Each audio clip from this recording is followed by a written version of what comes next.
বঙ্গোপসাগর এবং তৎসংলগ্ন এলাকায় সৃষ্ট লঘুচাপটি ঘনীভূত হয়ে ভয়াবহ ঘূর্ণিঝড়ে রূপ নিতে পারে বলে আশঙ্কা করছে আবহাওয়া অধিদপ্তর। এর প্রভাবে আগামী 3 দিন সারা দেশে ঝড় বৃষ্টির পূর্বাভাস দিয়েছে সংস্থাটি।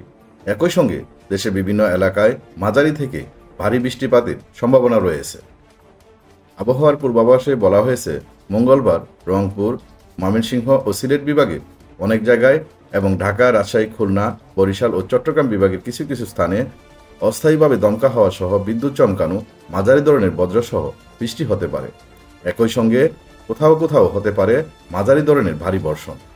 এ সময় রাতের তাপমাত্রা কিছুটা কমে গেলেও দিনের তাপমাত্রা প্রায় অপরিবর্তিত থাকবে। বুধবার খুলনা, বরিশাল ও চট্টগ্রাম বিভাগের অধিকাংশ জায়গায় এবং রংপুর, রাজশাহী, ময়মনসিংহ, ঢাকা ও সিলেট বিভাগের কিছু কিছু এলাকায় অস্থায়ীভাবে দমকা হাওয়া সহ হালকা থেকে মাঝারি ধরনের বজ্রসহ বৃষ্টি হতে পারে। কোথাও কোথাও হতে পারে মাঝারি থেকে ভারী বর্ষণ।